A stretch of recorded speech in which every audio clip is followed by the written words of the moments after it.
Salam əziz dinləyicilər, xoş gördük hər birinizi. Studiyamızın bugünkü qonağı Müşfiq müəllimdir. Müşfiq müəllim, xoş gördük. Xoş gördük. İlk öncə verilişə başlamamışdan öncə istərdim ki, dinləyicilər sizi biraz da yaxın tanısın. Ona görə birinci sualım belədir. Müşfiq müəllim kimdir? Mən kiməm? Mən Sumqayıtda böyüyüb yaşayan bir adamam. Müəlliməm, fəlsəfə müəllimiyəm. Fəlsəfə doktoru, dosentəm, hər biri diplomlar soruşulursa.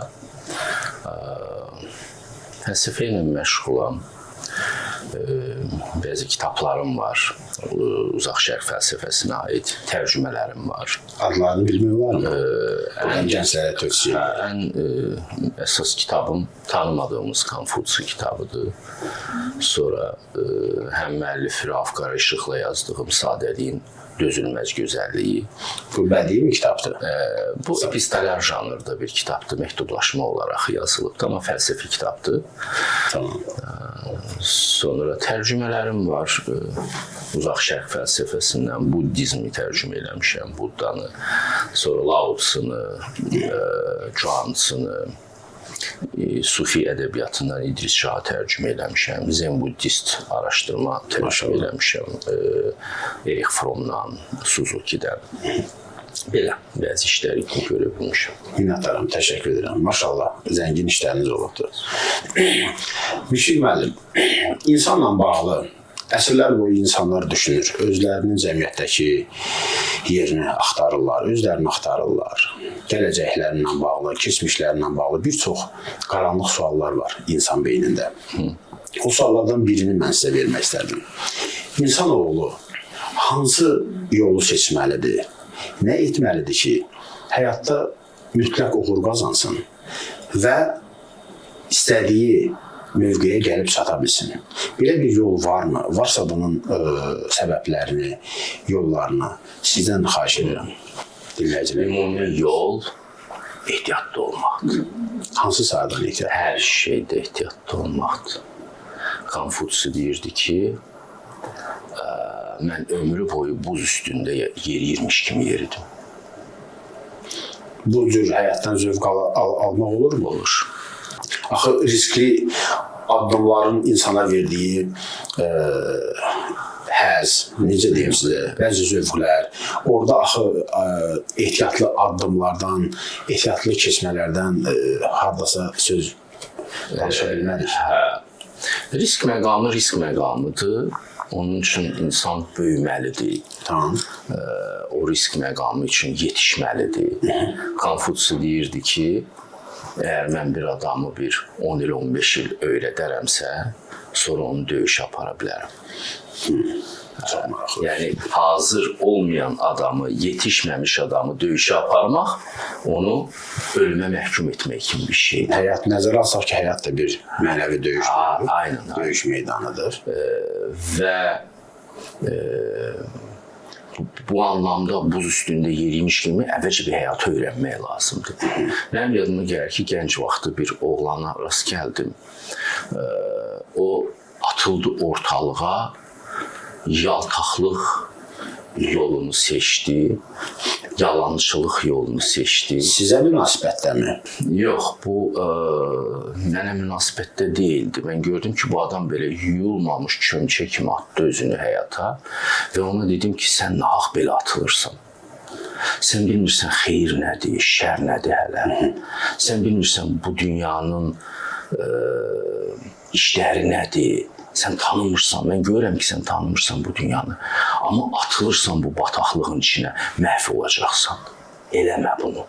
Bu sənə uğurlu bir şey kimi görünə bilər. Yalançı yollar, saxta yollar. Saxta yolların doğruluğuna inanan bir sürü insanlar var. Bir sürü insanlar var, inanırlar ki, həyatdakı yeri tapşırıqla tuta bilərsən, rüşvətlə tuta bilərsən, yalanla tuta bilərsən. Mən sizə deyirdim, biraz diqqətli olun, baxın. Sən tapşırıqla Lev Tolstoy ola bilməzsən. Sən rüşvətlə Victor Hugo'nun yazdığı əsərləri yaza bilməzsən. Həqiqi böyüklük həqiqətdən gəlir. Sizi aldadıblar. Biraz ehtiyatlı olun. dinlərdə bunu şeytan sizi aldadıb deyirlər də. Saxta yolları sizə cazib göstərirlər və atılırsınız ortalığa təcrübəsizlikdən. Biraz dayanın, gözləyin, biraz başqalarının təcrübələrindən öyrənin. Zaten Quran da bunu deyir ki, bir baxın, görün o birlər uğursuz sivilizasiyaların aqibəti nə oldu, o insanların aqibəti nə oldu. Biraz gözləyin, bir 20 il, sonra üzünü çevir, bir də bax, üzünü çevir, bir də bax. Bəzən hər üzünü çevirib baxanda bir 20 il keçəcək. Sən görürsən ki, adam yanlış yolla gedir. Düşünürsən ki, bu yıxılmalıdır. Mesela Konfutsiyada bu vardı ki, həqiqətə qarşı yaşayıb sağ qalan adamların sağ qalması möcüzədir. Yəni bu dünyaya xas bir şey deyil. O çox böyük bir risk eləyir. Həqiqəti bilənlər bilirlər ki, yalan yollar böyük bir təhlükə yoludur. Allah da burada əslində təhlükəsizlik, sığınmaq, müdafiə yolu adlanır. Ona görə də gənclər öncə bir həyatı öyrənməlidirlər, tələsməməlidirlər. İnsan çox gec yetişən varlıqdır. Heç 40 yaşına qədər ortalığa atılmağın tərəfdarı deyiləm. 40 yaşına qədər ortalığa atılan kim idi? Makedoniyalı İskəndər. Siz cəsarət dediniz, ağlıma düşür. Çox böyük cəsarətlə bütün dünyanı aldı. Gedib Hindistanı alanda bir yox çıxdı qabağına, ona belə bir oyun oynadı. Götürdü bir quru dəri qoydu ortalığa. Hoppandı dərinin bir tərəfinə dəri belə dik qalxdı. Hoppandı o bir tərəfinə dəri dik qalxdı. Ən sonda hoppandı dərinin ortasına və oturdu orada. İskəndər soruşdu tərcüməçilərlə, o nə demək istəyir mənə belə? Deyirsən, böyük bir ölkəni almışsan, ərazini almışsan, özünü gəl çıxmışsan qırağına, ölkə sənin başı aşacaq, get otur ortasında idarə eləməyə çalış. Yəni, daha nə söhbətlər olub, o Kalan adlı bir yox idi. Öldü də. Çox tez öldü. Çoxlar deyir ki, xəstələndi yolda, yox. Həyat enerjisi qurtaranda insan ölür. Ya vəlvələdən, ya zəlzələdən. O enerjini tükəndirməməli idi Makedoniyalı İskəndər. Cavanlıq, enerji yuyulmamış çömçə kimi atıldı ortalığa. O biraz da öyrənməli idi. Biraz da o Aristotelin tələbəsi olmuşdu. Ümumiyyətlə, həyat konsepsiyası haqqında şərqdə belədir ki, ehtiyatlı olun, bir 40 yaşına qədər bir dünyanı öyrənin, bir peşələr öyrənin. Ondan sonra risklər eləyərsiniz. Ondan sonra siz tanıyırsınız burada nə işləyir, nə işləmir. Burada xeyir işləyir, ədalət işləyir, doğruluq işləyir. Bunu anlamaq üçün 10 illiklər lazım olacaq. Minnətdaram, təşəkkür edirəm ətraflı məlumatınız üçün. Düşünməm, ancaq indiki vaxta nəzər salanda baxırıq ki, bu danışdıqlarımız paradoksal bir hal kimidir. Harda uğursuz yolu seçənlər, savadsızlığı, başqa yolları, yuyulmamış çömçə kimi özünü ortaya atanların indi meydan suladığını görürük hazırda. Bu məsələnin birinci tərəfi. Mən əsas nəyə, hansı mövqeyə məsələyə toxunmaq istərdim? Deyirsiniz ki, insan gec yetişir. Mən sizinlə tam razıyam. Gənclərimiz həyatı öyrənməyə hardan başlasınlar və hansı məqamlarda, hansı seçimlərdə daha diqqətli olsunlar. Misal üçün, ailə həyatı qurmaq məsələsində, peşə sahibi olmaq məsələsində bilmədiyimiz sahələrdə varsa, bunu sizdən çox xahiş edərdim ki, bizim gənclərimizə tövsiyələrimizi verərdik. Əvvəla bu yanlış bir şeydir. Yanlış təsəvvür. Mən heç də saxta yol tutanların bir uğurunu görmürəm. Mənim gözüm görmür. Makedoniyalı İskəndər barədə danışdıq. Bu Makedoniyalı İskəndər nə qədər də o düzgün yolu seçməsə də adını tarixə yazdıra bildi. Adını tarixə Herostrat da yazdırdı. Herostrat adında bir adam var idi. Getdi Artemidanın məbədini yandırdı ki, adını tarixə yazsın. Ondan sonra hakimlər də bildilər nə üçün bunu eləyib. Dedilər ki, yazmayacaqsınız. Bu adamın adını heç yerdə çəkməyəcəksiniz. Bir neçə illər keçdi, adı düşdü tarixə. Artemidanın məbədini yandıran adam kimi. Tarixə bu cür düşmək mümkündür. Amma Makedoniyalı İskəndər həm də böyük bir fiyasko, böyük arzular və böyük bir fiyaskonun tarixi kimi düşdü. Qurduğu bütün dövlətlər sonra məhv oldu. Tikdiyi bütün şəhərlər tikirdi səhranın ortasında. Hamısı qaldı qumsallığın içində. Və bu, böyük bir uğursuzluğun abidəsi oldu. Bunun nəyinə sevinmək olar ki? Bu bir dərsdir, hə? kimlər üçünsə. Amma burada uğur yoxdur ki. Uğur o vaxt olur ki, sənin yaptığın əməl gələcəyə, əbədiyyətə yolu olur. Əbədiyyət damğalı əməllər olur. Burada mən əbədiyyət damğalı işini görmürəm. Bu, möhtəşəm uğursuzluq tecrübəsidir. Bu bir. Quranda deyir, onların ölkədə at oynatması səni çaşdırmasın. Yəni, sən gözünü elə düzəltməlisən ki, həqiqi uğuru görəsən. Bu ölkədə həqiqi uğuru olan insanlar var. Bu ölkədə saxta uğura tapınan insanlar da var. Onlarda heç uğur görmürəm. İllüziyadır, fokusdur onların uğur görüntüsü. Biri görürüz hansısa bir müğənni çıxır ortalığa, səs yox, PR eləyirlər adamı, məsələn, tutalım ki, kliplər çəkirlər. Mən 2000-lərin əvvəllərində gördüm elə. Hiss olunur ki, adamın arxasında kimsə durubdur, kliplər çəkdirilir. Hanı, yox oldular o adamlar. Onlar gəlirlər və gedirlər. Eyyub Yaqubov oxuyur hələ də. Flora Kərimov oxuyur hələ də. Məsələn, həqiqi sənət qalır. Bunu görmək lazımdır. O müvəqqəti görüntü yaradıb insanları çaşdırırlar. Yanlış yolla gedən heç bir insanın qalıcı heç bir uğuru olmur. O adama həsəd aparmaq olmaz. Çox maraqlı. Buradan bir sual ortaya çıxır. Tamam, uğur barədə danışdıq, yanlışlıq, doğru barədə danışdıq. İnsanın özünə gəlmək istədim. İnsan özü nə üçün yaradılmışdır və nəyə doğru irəliləyir, addımlayır, kim olmaq istəyir, həyatda onun mövqeyi, məqsədi nədir ki, biz bunun irəlilədiyi bir cəmiyyətdə düzgünləri, yanlışları və s. müzakirə edirik. İnsanın işi doğulmaqdır daima. İnsan bir dəfə anası tərəfindən doğulur, bir də insan kimi ikinci dəfə doğulmalıdır Allahın elmi ilə. Əxlaqlı insanın yaranması, yeni insanın doğulması deməkdir. Bu asan məsələ deyil. Əxlaqlı insanların sayı sizin təsəvvür etdiyinizdən çox-çox azdır. Biz insanlara tərbiyə öyrədirik ki, bunu eləmək olmaz, bu etiketdir daha çox. Belə davranmaq lazımdır. Amma həqiqətən əxlaqlı insan Allahın qırmızı çizgilərini gözü ilə görmüş adamdır. Onları təcrübə etmiş adamdır ki, bax bu çizgidən kənara ayağımı qoyanda həyatım başıma uçur, bu çizgidən bu tərəfə qoyanda həyatım çiçəklənir. Bunu bilən, təcrübə etmiş insanlar çox azdır. Çox az insan bilir ki, oğurluq böyük bir təhlükədir. Çox az adam bunu bilir. Fikirləşir ki, əgər görməsələr, oğurlasam, bundan istifadə eləyə bilərəm. Çox az adam bilir ki, bu sənin boğazında qalacaq. Çox az adam bilir ki, yalanla həqiqi uğur yarada bilməzsin.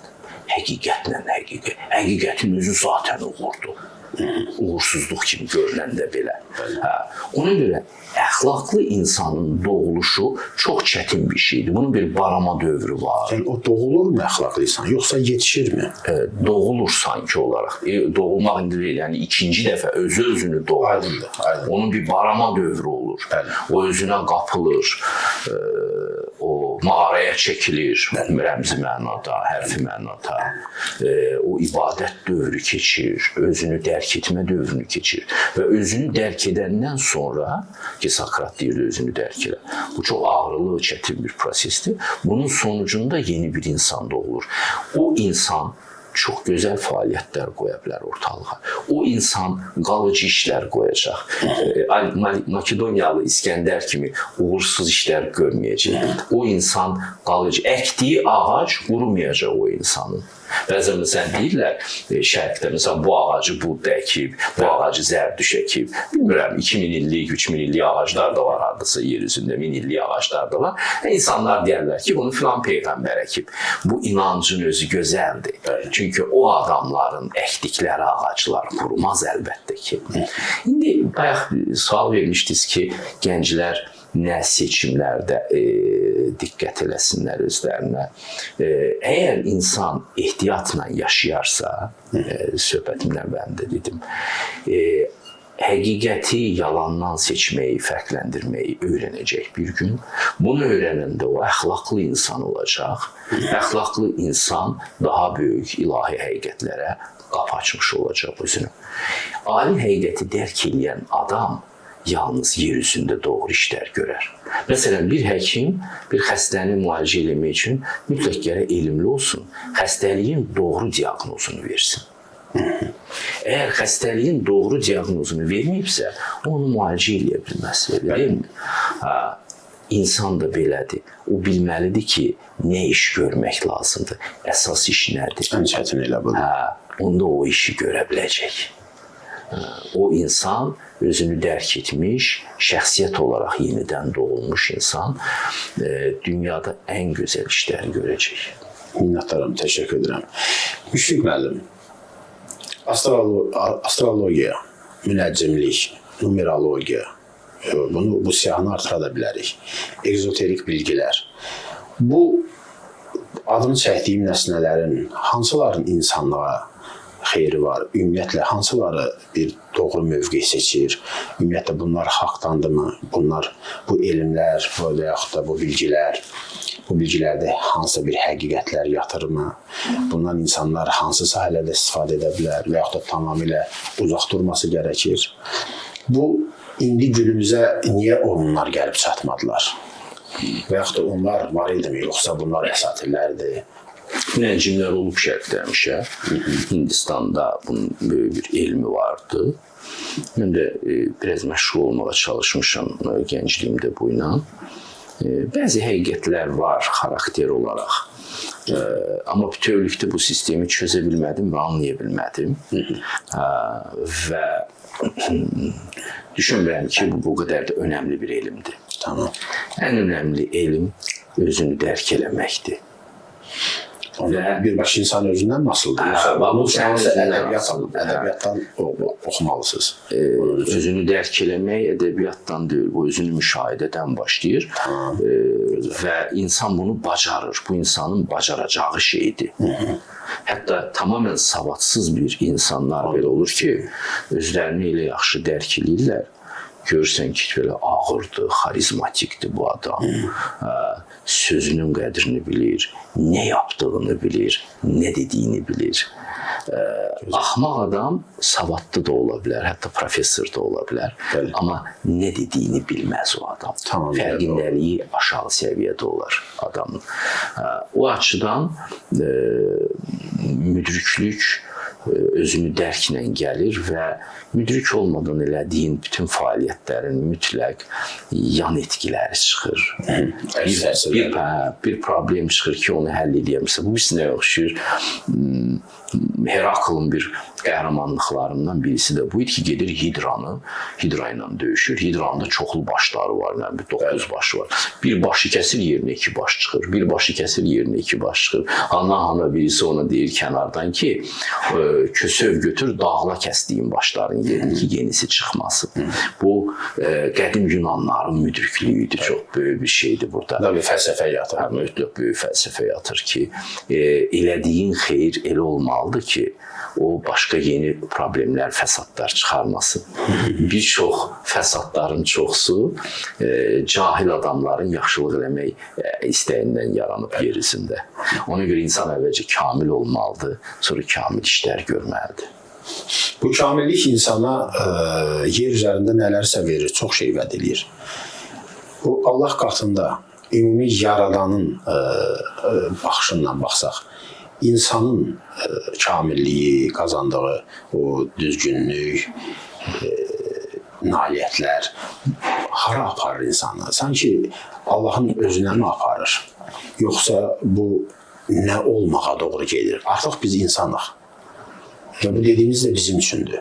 Bunlar nə üçündür? Bilirik ki, nə qədər kamil olsaq da, nə qədər özümüzü ətrafı dərk eləsək də, bunun bizim fizioloji bədənimiz üçün bir sonu var. Bu sonu varsa, bu qazandığımız, əldə elədiyimiz nailiyyətlər nə üçündür? Bizi hara götürür? Bizi növbəti mərhələyə mi aparır? O mərhələdə biz hansı formada olmalıyıq?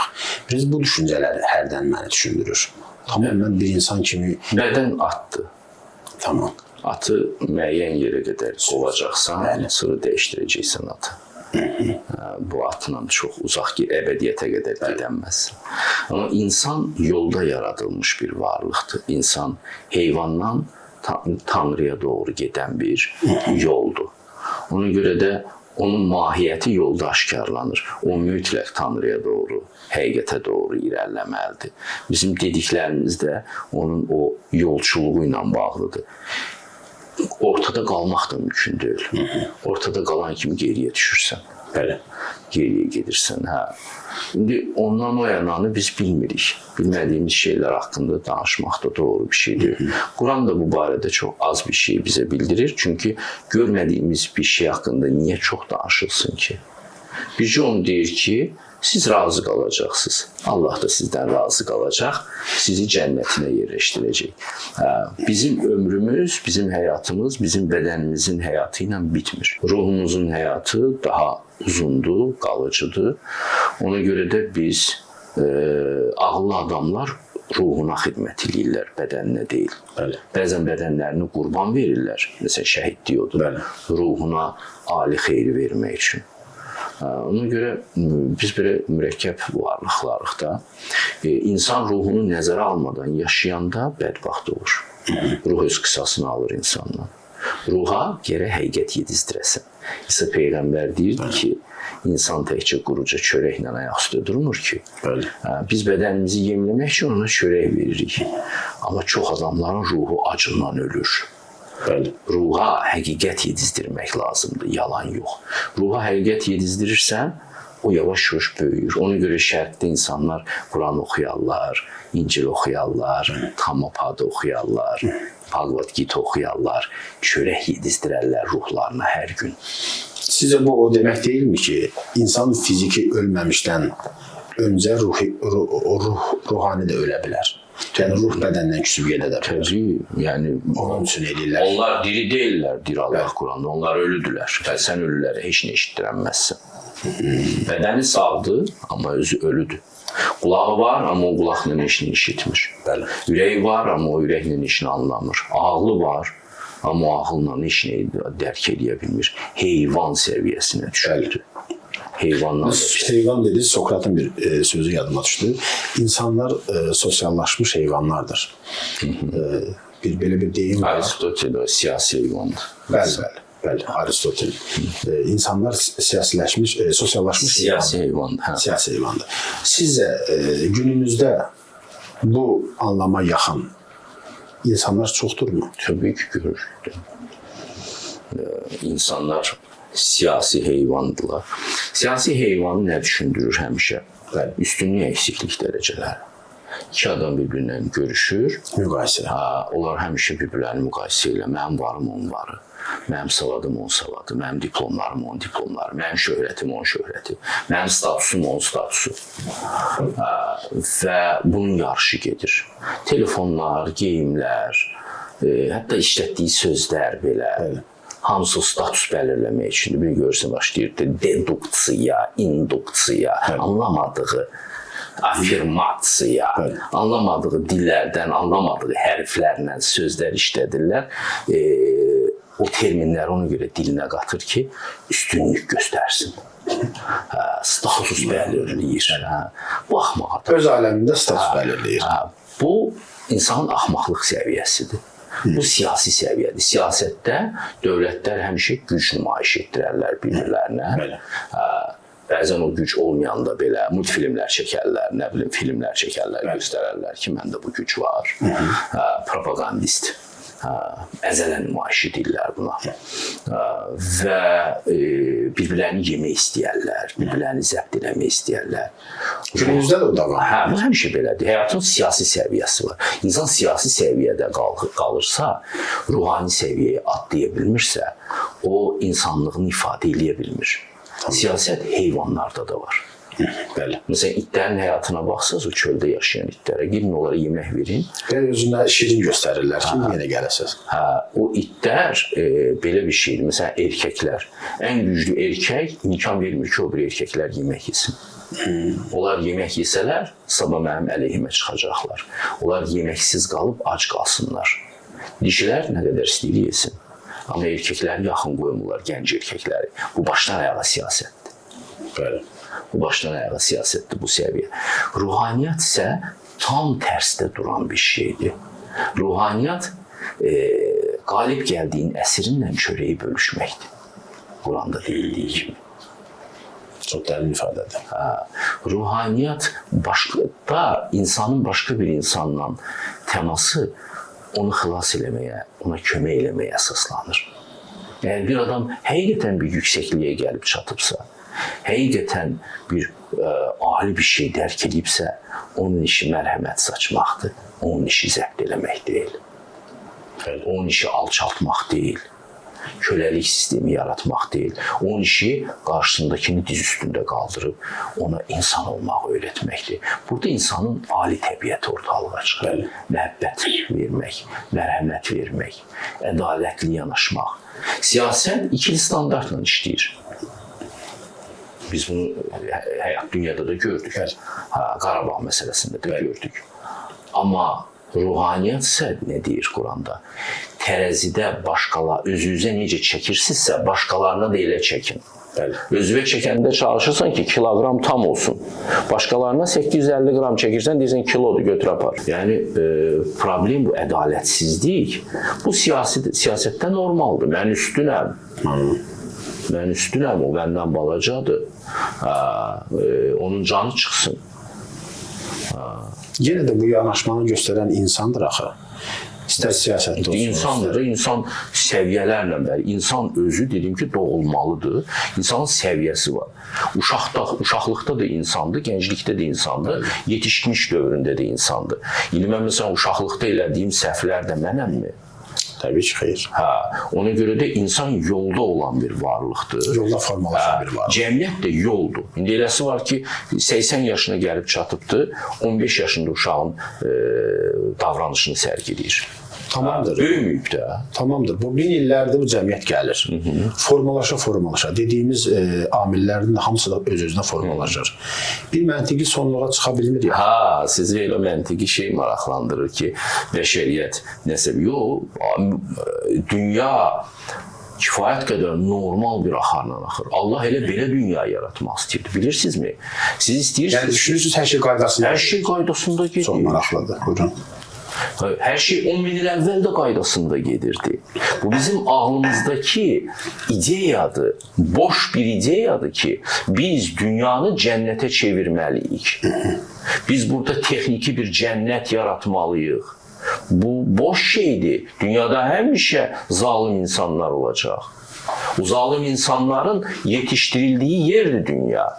O zalimlığının puç olduğunu yeryüzündəki həyatında görməlidir. Bura laboratoriyadır.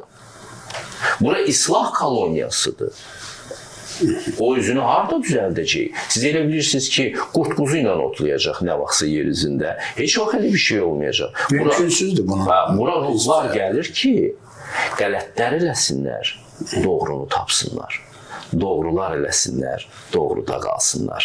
Bura ruhlar özlərini dərk eləmək üçün gəlirlər. Ona görə biz burada zülmətlə də, ədalətsizliklə də zaman-zaman həmişə rastlaşacağıq. Burada heç kim özünü aldatmasın.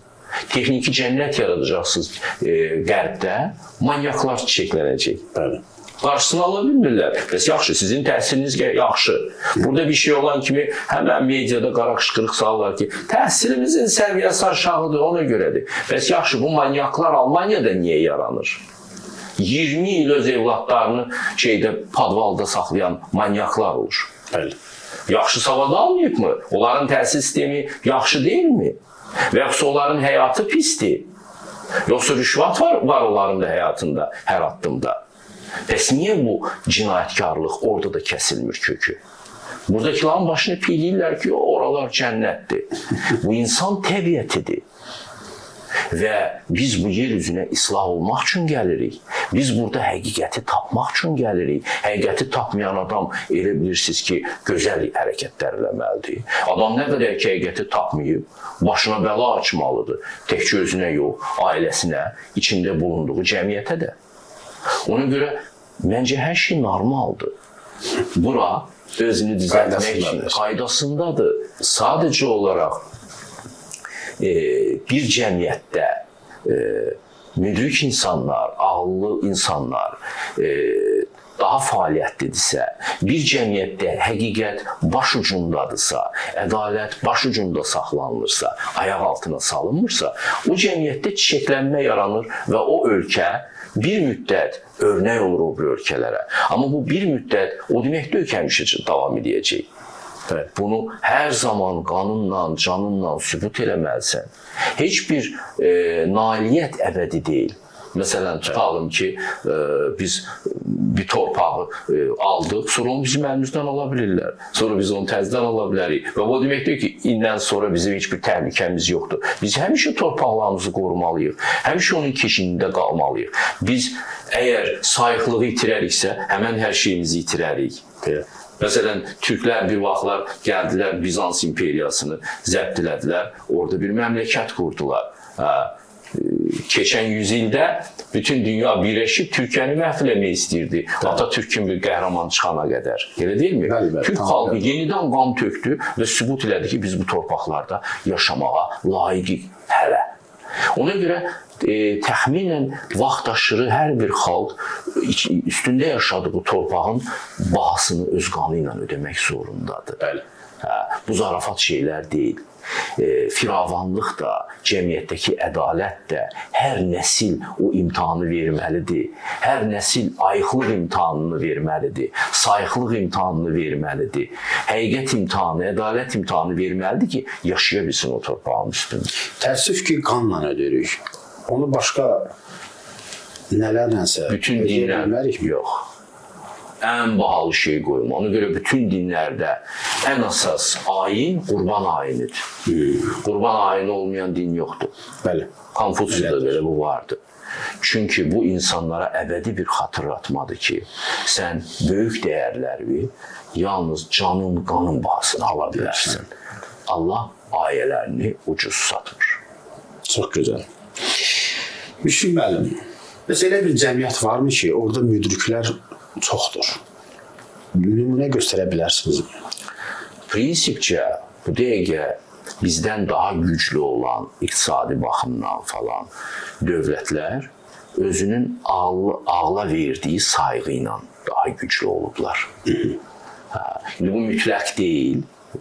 Sapıntılar yaranır. O işin ayrı məsələsi. Bunu filosoflar düşünür və görürlər. Amma məsələn, hər hansı bir ölkə o zaman güclənir ki, o ağla, ədalətə hörmət eləməyə başlayır. Müqayisədə o biri xalqdan daha çox hörmət edir. O zaman o biri xalqı Allah bu xalqın ayağına verir. Belə bir şey yaranır. Kim ki ruha daha yaxındır, onu Allah lider edir. Onu Allah üstün edir. Ona görə Quranda deyilir ki, böyüklük istəyirsiniz, böyüklük Allah'da. Bəli. Həqiqi böyüklük Allah'dadır. O yüzden bunun ayrı-ayrı gradasiyalarını da görmək olur. Konfutsi məsəl üçün imperatorlar ona soruşurlar ki, necə eləyə ölkəni çiçəkləndirək? Deyir ki, ədalətli məhkəmələr qurun. Ədaləti ölkəmizin əsas dəyərinə çevirin. Görəcəksiniz ki, hər yerdən insanlar ailələrini götürüb sizin ölkəmizə yaşamağa gəldilər. Və budur sənin üçün insan kapitalı, budur sənin üçün güc, qüdrət, budur sənin üçün ordu.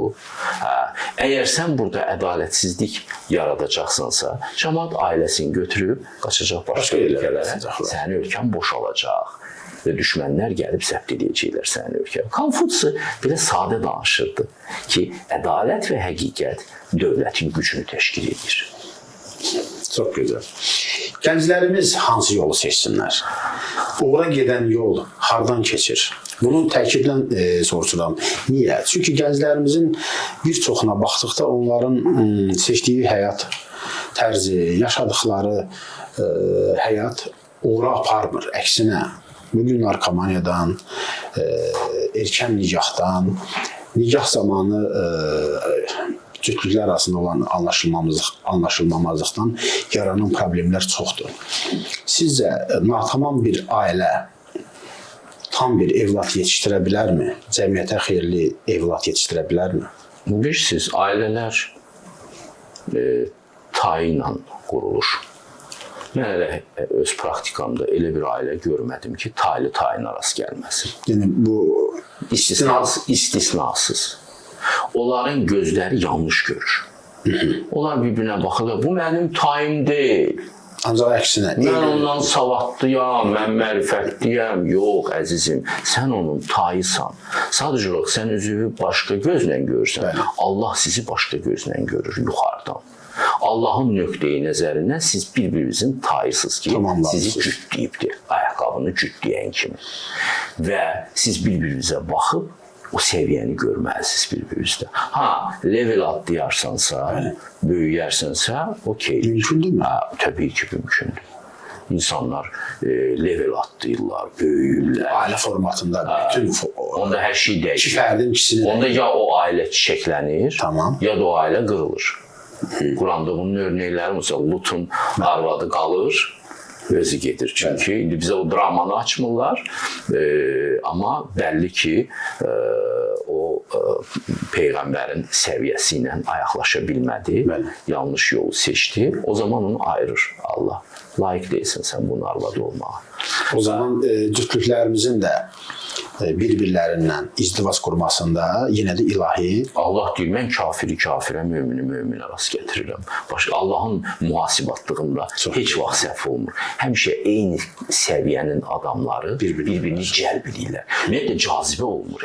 Bir adamın səviyyəsi yüksəkdirsə, deyəlim ki, o aşağı səviyyəli partnyordan elektrik alır. Mümkün deyil. Mümkün deyil.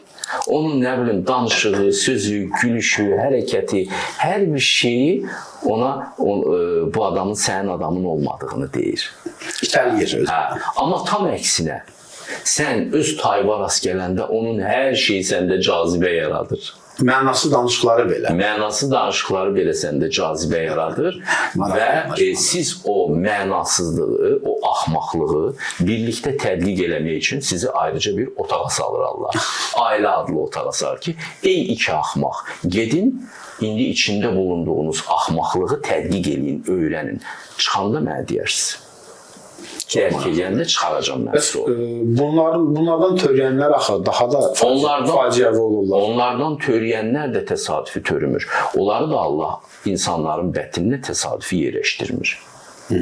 Başa düşürsünüz? Onlar, o uşaqlar da dərs keçmək üçün gəlirlər o ata-ananın qarnına. Çox gözəl.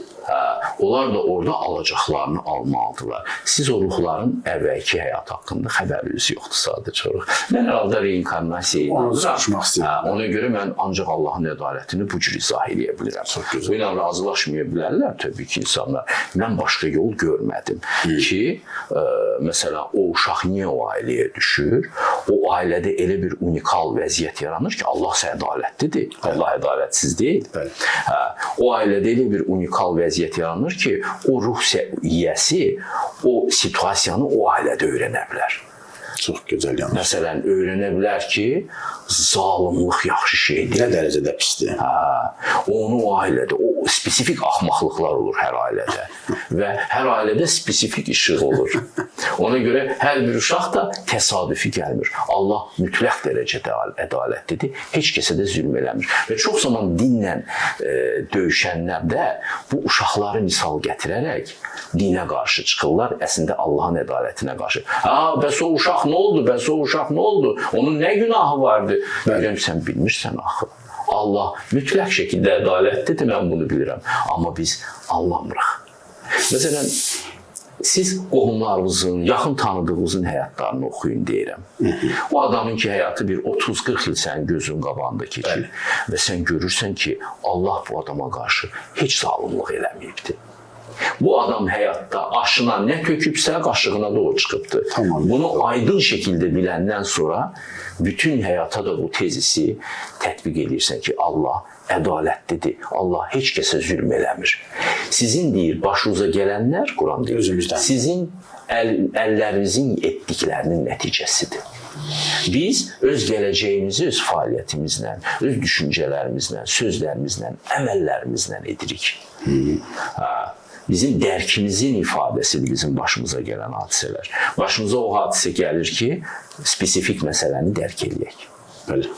Allah bizə zülm eləsin deyə hadisələr gətirmir başımıza. Dərk edək deyə gətirir. Ümumiyyətlə, Allahın zülm etməsi anlayışı yanlışdır mənə elə gəlir. Allah insanın, bəli.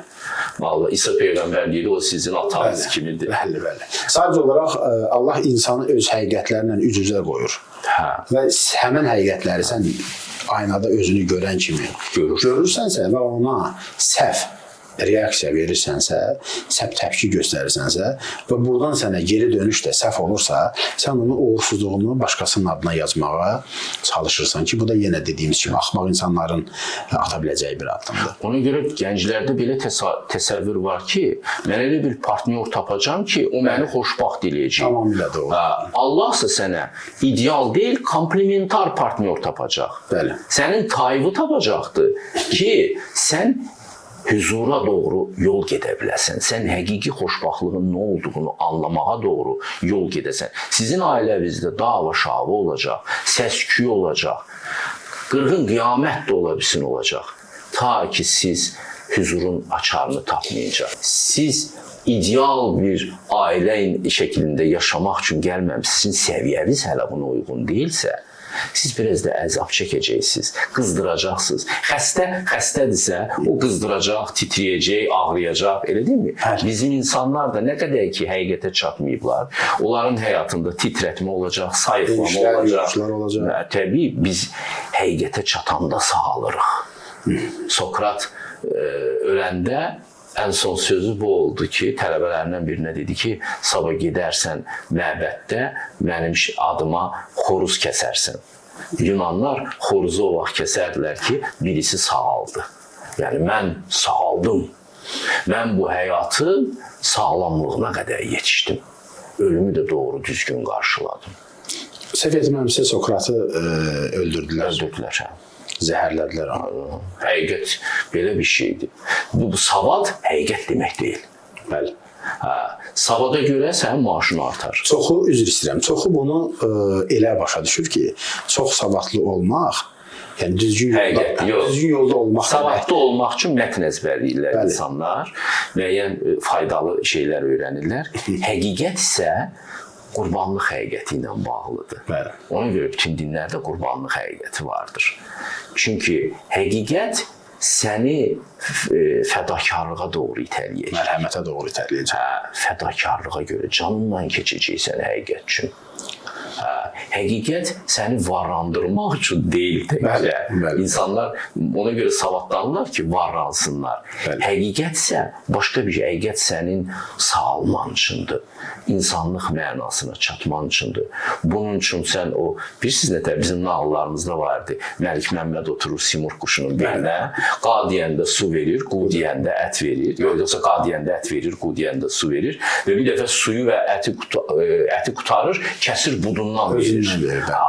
Bax, budur, canından verəcəksən həqiqətə ki, səni daşısın Allaha sarı olsun Simurq quşu. Belə bir yolçuluqdur və ona görə də bunu fayda nöqteyi nəzərindən, sırf belə zənginlik nöqteyi nəzərindən görən cəmiyyət həqiqətə doğru getmir. O əslində həqiqətlə yaxınlaşanda geri çəkilir. Çünki həqiqət onun üçün təhlükəli gələcək. Həqiqət ona sərf eləməyəcək. Sondakı uğursuzluğu görür. Onu hər adam görür, onu ancaq bəsirət açılmış adam görür. Ona görə Allah lütf eləsin adama ki, insan görsün ki, əslində həqiqətdən başqa da uğur yoxdur. Neçə ömürdə dolaşsan, başqa yol yoxdur. Çox maraqlı müzakirələr oldu. Sonda müəllim, sizin özünüzün danışmaq istədiyiniz hər hansı bir mövzu varsa, onu danışın, yekunlaşdıraq. Mən danışmaq istədiklərimdən bir şey deyirəm. Sualların içində çox maraqlı oldu. Siz müəllim, biraz haşiyədən kənara çıxmaq istərdim. İnsanların, gəncləri izləyirəm əsasən mən. Çünki gələcəyimiz gənclərin üzərindədir, cəmiyyətimiz gənclərin üzərindədir. Hamı həqiqətdən danışır. Hamı yaxşı yaşamaqdan danışır. Ancaq əksər insanların bu istədikləri arzularla, getmək istədikləri hədəflə əməlləri arasında təzadlar görürəm. Mən yaxşı həyat yaşamaq istəyirəm. Mən tanınmış bir insan olmaq istəyirəm. Yəni bu hardan qaynaqlanır? Cəhalətdən qaynaqlanır. Birisi Cəlaləddin Rumidə bir belə pritçə var. Birisi gəlir həkimin yanına. Deyir həkim gözlərimi pis görməyə başlayıb. Deyir ki qocalıqdandır. Yuxum da çəkilib. Əvvəllər yaxşı yatırdım, indi yata bilmirəm. Həkim deyir qocalıqdandır. Dişlərim də ağrıyır. Həkim deyir qocalıqdandır. Səhərlər dizlərim ağrıyır qocalıqdandır. Adam hirslənir. Sən nə tür həkimsən, nə deyirəm deyirsən ki qocalıqdandır. Deyir bax bu əsəbləşməyin də qocalıqdandır. Ona görə insanların bütün acıları hamısı cəhalətdəndir. Tamam. Bircə cavabı var. Çıxış yolu nədir müəllim? Özünü dərk etmək. Özünü dərk etmək, bayaqlar çox gözəl məqama toxundunuz.